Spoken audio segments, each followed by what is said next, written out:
Pria ini melihat sang istri yang baru dibeli. Mau bercinta dengan dia. Untungnya akhirnya dicegah oleh pacarnya. Dia menyuruh pacarnya, jangan mengganggu. Istri saya sudah datang. Kamu harus bersabar. Ternyata Menye tidak mau beli istri. Dia pernah memiliki pacar yang bernama Liunu. Sayangnya karena menyembuhkan ayah ibu. Mengadakan upacara permakaman untuk 2 orang sehingga menjadi miskin. Ayah ibu Liunu menikahkan dia kepada orang lain. Dia sedih sehingga mau melompat ke danau untuk membunuh diri. Sejak hari itu, setiap malam Menye keluar untuk menutupi danau itu. Bertahun-tahun berlalu danau itu sudah lebih dangkal. Tapi tidak bisa berubah apapun. Karena ekonominya tidak bisa menikah, semua orang bertanya kepada dia apakah Anda bahagia. Anda bertanya apakah saya bahagia, kan? Jadi biarkan saya tahu, apa bahagia itu? Menye kesepian hanya bisa mengobrol dengan induk ayam. Orang-orang di desa mengejek dia menikah seekor ayam. Sebenarnya dia masih berharap ada orang berteman dengan dirinya. Jadi Menye bertanya teman-teman bagaimana untuk membeli istri. Berdasarkan panduan dari ibu ini, mereka pergi ke sebuah gang kecil. Tujuannya sebuah rumah kecil. Penjual berkata harganya 5.000 yuan per orang. Kalau setuju beli maka tidak diizinkan mengembalikan. Semua orang melihat karung di depan. Seorang pelanggan berniat ambil barang. Ibu di samping tidak puas.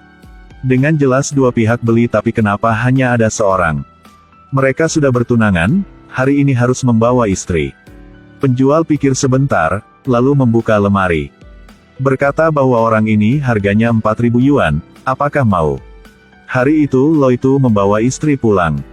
Di jalan, Loitu mau membawa istri pulang dulu. Menye tanpa sengaja menyentuh tempat sensitif gadis ini. Membuat dia respon fisiologis. Apa, Menye? Apakah dia membuat Anda panas? Menye malu dan turun untuk menyelesaikan.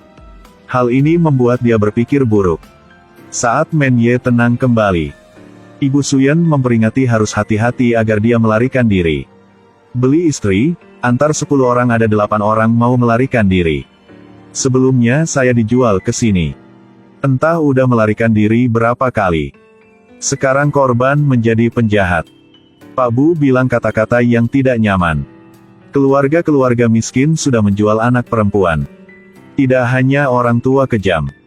Tetapi gadis-gadis itu juga tidak biasa. Setelah mendengarnya Filai lari ke arah Tucuc. Memperingati dia kalau melarikan diri akan memukul sampai patah kakinya. Kata-katanya bukan bercanda. Di jalan, Tucuc sudah buang kecil di kereta. Mengotorkan pakaian Filai. Dia langsung memukulnya. Untungnya Menye mencegah. Hei, apakah Anda menganggap istri Anda sebagai hewan? Filai tidak peduli, berkata bahwa sebagai istri saya mau pukul akan pukul. Senang akan pukul tapi marah juga pukul. Dan berkata kalau Menye suka ayo beli seorang. Tanpa berkata apapun, dia turun dan pergi sendiri. Setelah pulang, dia mulai hemat untuk beli istri. Tapi hartanya hanya 2.000 yuan. Terbanyak hanya bisa beli setengah istri. Menye impoten dan bernafas panjang. Mungkin seumur hidupnya hanya bisa bersama ayam. Katalah kalau kamu entah mengobrol. Berkata juga baik. Aku pikirmu hanya tahu makan dan tidur saja. Pada malam hari itu, orang-orang di desa menonton drama dengan senang. Hanya Menye terus menutupi danau. Kalau awalnya Liunu tidak memutuskan seperti itu, mungkin keduanya sudah bahagia.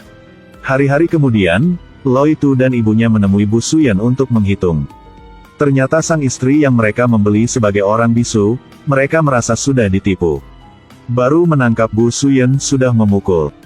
Dia berkata meskipun gadis bisu tapi dia sangat cantik. Siapa menikah seorang bisu sebagai istri? Lagi pula, asalnya tidak jelas, saya tidak membutuhkan lagi. Pak Suyen berkata aturannya tidak dikembalikan. Tapi dia entah bahwa sudah menjual wanita tapi memiliki aturan. Mereka mengancam, atau mengembalikan uang atau dilapor ke pemerintah. Bu Suyen mulai takut. Meski masih mempertahankan aturan tidak dikembalikan. Lo itu mau mendapat uang kembali adalah hal yang tidak bisa. Tapi sebagai orang berkenal dia akan coba mempelajari. Kalau bertemu orang yang sesuai akan membantu mereka. Gadis bisu ambil kesempatan mereka tidak memperhatikan segera melarikan diri. Tepat waktu bertemu Menye yang sedang menutupi danau. Dia tanpa hati-hati jatuh ke danau. Untungnya diselamatkan olehnya. Bu Suyen lihat Menye segera memikirkan cara. Mau menjual gadis ini untuk dia. Awalnya Menye pikir gadis tidak setuju. Hanya perlu berperilaku dengan baik, yakin dia akan setuju. Berdasarkan kenasehatan dari Bu Suyen, akhirnya Menye setuju. Kali ini dia sudah memiliki pengalaman. Pertama-tama berkata kepada Menye bahwa gadis ini seorang bisu. Untuk mengalihkan perhatiannya. Tidak berkata dengan mulut tapi bisa berkata dengan mata. Lagi pula seorang sedang hidup. Biasanya bisa gunakan tindakan untuk membuat dia setuju. Setelah lelah sepanjang hari, Menye sudah melihat makanan yang panas dibuat oleh gadis itu. Menye tidak paham pikiran Bu Suyen. Jadi dia memutuskan beli gadis ini dengan 2.000 yuan. Anda seorang baik hati, tidak lakukan apapun yang buruk. Dia pikir bahwa gadis ini dijual oleh orang tuanya. Dirinya membeli dia sebagai transfer yang adil. Dia bisa kontrolnya dengan bebas. Tapi dia entah manusia dan hewan berbeda. Karena manusia memiliki moralitas. Sehingga orang sebagai Menye juga dianggap sebagai orang buruk. Tapi sebagian kecil dari dia adalah saat dia dengan diam-diam membawa istrinya keluar. Meskipun gadis bisu bisa dianggap sebagai istri Menye. Tapi orang ini dibeli, tidak bisa memaksa. Sampai saat dia sukarela, dia tidak berani memaksa. Karena dia tahu membutuhkan waktu. Tapi dia entah nama gadis ini sama pacarnya itulah Liunu. Dia penyelamat, mau dia mengakui kesalahan. Keesokan harinya, Menye mengadakan upacara pernikahan. 1 lilin, serta beberapa makanan. Bahkan kata bahagia juga tidak ada.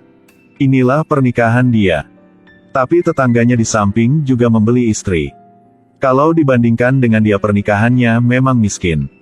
Tapi dia habis cara, karena setelah membeli istri ini, sudah menghabiskan semua uangnya. Menye berkata kepada dia jangan mengutuk miskin. Berkata semua keadaannya. Dia berlutut untuk mengemis biarkan dirinya pergi. Meskipun Menye tahu pikirannya tapi dia tidak setuju. Dia beli gadis ini untuk berkeluarga. Seperti itu gadis bisu menikah dia. Diada seorang lain menikah sehari yang sama. Nasib yang berbeda. Filai sudah memukuli istrinya dalam malam pernikahan. Menye tidur di luar, tidak mau memaksa istrinya. Dia mengingat saat orang tua Liunu menikahkan dia kepada seorang lain. Bukankah dia juga berlutut seperti orang ini? Dan orang tua Liunu juga kejam sehingga memaksa dia membunuh diri. Makin pikir dia makin sedih, tapi dengan cepat dia lupa. Dia mau memiliki keluarga, itulah keluarga bahagia dengan Liunu. Sehingga dia mengunci gadis di dalam rumah. Semakin jauh di jalan kejahatan. Gadis yang dipukuli oleh suaminya, dia sudah membunuh diri. Semua orang memarahi Filai berlebih. Menye tahu berita sehingga pergi ke rumahnya. Dia melihat petampilan gadis. Merasa sangat takut. Dia pikir mungkinkah istrinya seperti itu. Segera pulang rumah untuk mengecek. Saat ini dia sedang makan, Menye segera ambil nasinya. Gunakan tangan dan memasukkan nasi ke mulutnya. Gadis takut sehingga duduk di sudut. Setelah tahu tidak apa-apa, saat ini dia baru tenang kembali. Istriku tidak minum obat. Tiba-tiba Menye mengingat tidak hanya obat. Benda-benda yang tajam di dalam rumah. Semuanya dibersihkan olehnya. Karena dia takut gadis ini akan lakukan sesuatu tidak baik. Untuk dia menjadi senang, Menye memikirkan cara untuk berperilaku dengan baik baginya. Gadis tidak suka kamar kecil yang berbau. Jadi Menye segera memperbaiki. Untuk gadis bisa tidur nyenyak, dia mengejar ayam keluar. Takut ayam mengganggu gadis. Pada sehari, dia mengancam pemiliknya. Apakah matahari terbit di barat? Bukankah ayam ini sebagai harta Anda? Tahu Menye baru membeli istri, pemilik menyuruh hal ini baik. Bagaimanapun dia jomblo sudah lama.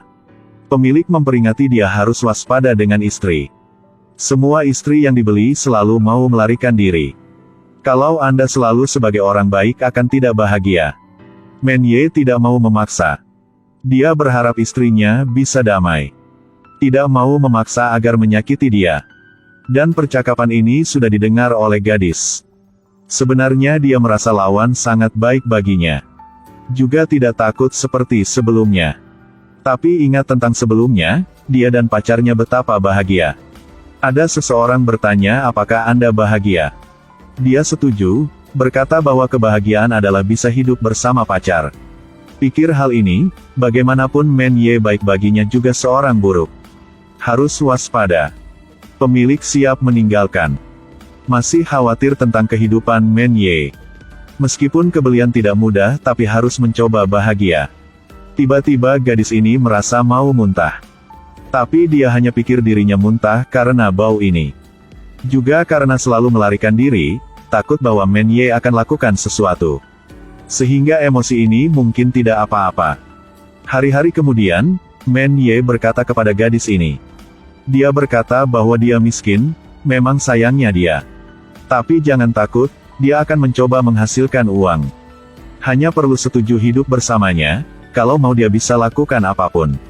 Hanya perlu berkata akan bisa lakukan.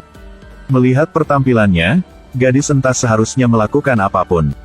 Men-ye terus berkata, tapi dia tidak mau mendengar. Pada malam hari itu, gadis ragu-ragu karena Men-ye seorang penjahat. Tapi berperilaku dengan baik terhadapnya, mungkinkah dia menerima? Men-ye berlutut di samping danau selama malam. Mengemis jiwa Liu Nu di surga. Melindungi gadis itu, mereka hidup dengan bahagia.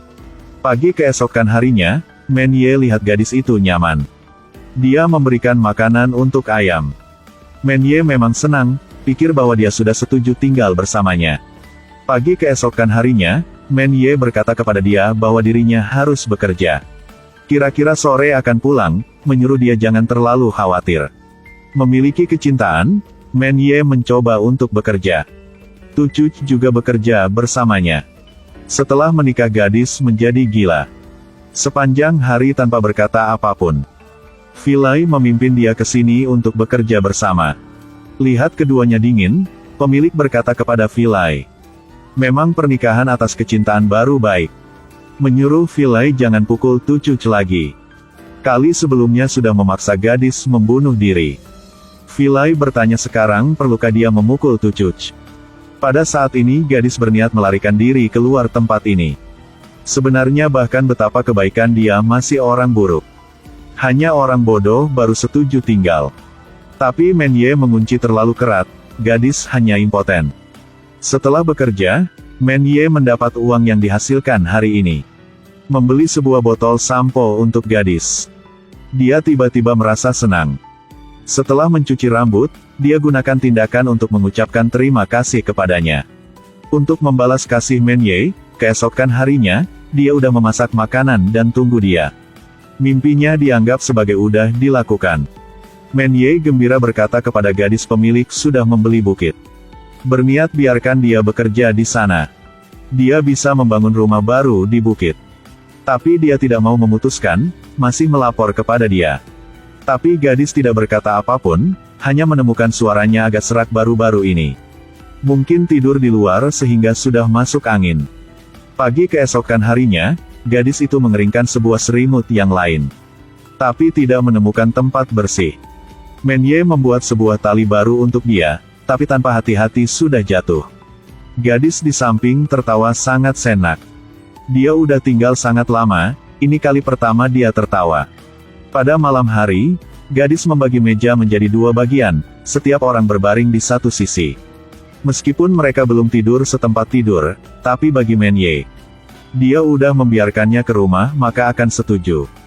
Tindakan ini menghangat hati gadis. Tapi keadaan tidak baik. Tucuc semakin gila.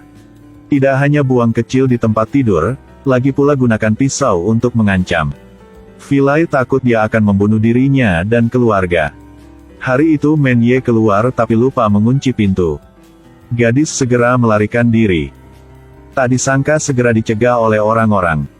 Merasa ditipu, Men Ye sangat marah. Setelah memimpin dia pulang segera gunakan kayu untuk menutupi rumah. Meskipun Men Ye tahu membeli orang adalah kesalahan. Tapi dia pikir ini transfer, dia berhak untuk lakukan itu. Dan apakah dia bersalah saat mau memiliki keluarga? Sekarang bahkan salah juga harus terus. Seperti hari-hari biasa dia masak untuk gadis. Kamu istriku. Tidak bisa biarkanmu meninggal. Tapi gadis masih diam-diam tanpa lakukan apapun. Takut dia melarikan diri, Men Ye membangun tambah pagar di rumahnya. Semua orang berkata tidak perlu seperti itu, hanya perlu pukul akan baik. Tapi Men Ye tidak mau memukuli. Dia mencoba biarkan gadis senang tapi setiap hari gadis menangis dan mau pergi. Aku tidak paham kamu. Bahkan kamu berkata juga tidak berguna. Kamu istriku. Kalau tidak bisa membesarkan juga harus lakukan itu. Pada saat ini Bu Suyen memimpin Loi Tu dan ibunya ke sini. Dia belum memiliki istri sehingga ke sini. Memutuskan merebut gadis bisu. Men Ye tidak setuju. Loi Tu berkata bisa menyerah tapi harus bertambah 1000 yuan. Kata-kata ini memarahkan Men Ye. Benar, mereka banjingan-banjingan menjual orang. Bagaimana sebagai manusia? Dia sedih dan menangis, biarkan mereka membawa gadis itu. Dirinya tidak mau bertemu gadis lagi. Akhirnya gadis ditangkap oleh Loi Tu. Men Ye pikir bahwa dirinya banjingan. Lihat orang yang mencintai tapi tidak bisa lakukan apapun. Tapi dia tidak bisa lakukan apapun. Men Ye sedih dan melarikan diri, Bu Suyen hanya bisa berkata kebenaran. Gadis ditipu dan dijual oleh pacarnya, bukan oleh orang tuanya. Men Ye menghindari dia adalah hal baik, bagaimanapun asalnya tidak baik. Setelah mendengar dia segera bertanya Bu Suyen. Kalau kamu bukan perempuan aku udah. Akhirnya Men Ye impoten dan duduk. Hari ini. Malam hari dia meminjam 1000 yuan dari pemilik. Pemilik bertanya kepada dia apakah baik. Dia istriku. Aku tidak bisa tidak peduli. Kalau aku tidak peduli dia akan seperti apa. Bagaimanapun dia istriku. Bukan barang. Biarkan semua orang membeli. Setelah mendapat uang Men Ye pergi ke rumah Loi Tu. Pada saat ini karena mau melarikan diri gadis dipukul. Dia membawa gadis pulang. Hanya lihat gadis itu melawan. Ambil semua rasa malu ketika dia berada di rumah Loi Tu di Men Ye. Hasilnya dia tergelincir, keduanya jatuh ke tanah. Gadis pingsan, kakinya juga terluka. Men Ye takut buru-buru bangkit. Menemui pemilik dan membawa dia ke rumah sakit. Setelah disembuhkan, dia dan bayi sudah aman. Men Ye tergencang. Pada saat itu, gadis mau perawat membantu tapi perawat entah. Dan pikir pasien gila. Hanya biarkan dia menulis keadaan, minta bantuan dari reporter. Setelah pulang, Men Ye merebus telur ayam untuk gadis. Tapi panci masak dirusak oleh ayam. Men Ye marah sehingga mengusir ayam keluar. Lalu merebus telur untuk gadis. Berkata bahwa dia juga membesarkan bayi. Hanya perlu kamu tidak melarikan diri. Kamu masih istriku. Kamu istriku. Mendengar kata-kata ini, gadis menangis. Men Ye keluar dan menemukan ayam sudah hilang. Dia mencari selama malam baru menemukan mayatnya. Dia sei dan melemparnya ke lubang.